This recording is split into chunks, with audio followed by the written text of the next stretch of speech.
அதுக்கு வந்து ஒரு சின்ன டெக்னிக் ஒன்று இருக்குது. அது வந்து ஹெம்லிக் மெனுவர்னு சொல்லுவாங்க. இல்லை குழந்தைங்களாக இருந்தாங்கன்னா சும்மா பேக் ப்ளோஸ், அந்த குழந்தைய அப்படி கொஞ்சம் சாட்சி வச்சுக்கிட்டு வாயை அப்படி திறந்த மாதிரி பார்த்துக்கிட்டு இந்த இந்த ஷோல்டர் பிளேட்ஸ் இருக்கு இல்லையா, அது கீழே வந்து ஒரு நல்ல நல்ல ஒரு த்ரஸ்ட்டுன்னு சொல்லுவாங்க இல்லையா, ஸோ ப்ளோஸ் 5 தடவை நல்லா தட்டினீங்க அப்படின்னா வாய் பகுதி திறந்து வச்சுக்கிட்டு அந்த பார்ட்டிகளை வந்து கீழேருந்து உண்ணணும்.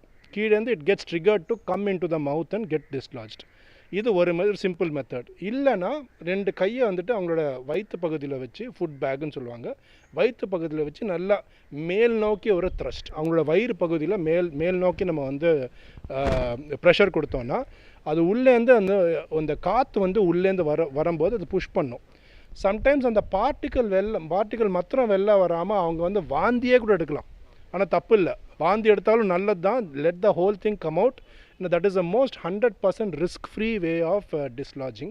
Not only in India, the world over பார்த்தீங்கன்னா this falls under deaths due to unintentional injury ன்னு சொல்லுவாங்க. இதை நம்ம சாப்பிடும்போது சாகணும்னு யாரும் சாப்பிட்றதில்ல, ரைட்? ஆனால் அது போய் மாட்டிக்கும் போது அது தெரியாதனமாக என்ன பண்ணணும்னு தெரியாத போது அன்இன்டென்ஷனலாக இன்ஜுரி இல்லை டெத்தே நடக்கிறதுனால அது.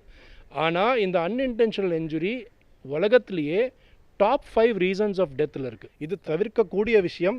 இது நிறைய பேருக்கு விழிப்புணர்வு இல்லாதனாலேயே இது வந்து அந்த ஃபஸ்ட்டு ஃபியூ மினிட்ஸை லூஸ் பண்ணிவிட்டு இது வந்து இறந்து போயிடுறாங்க.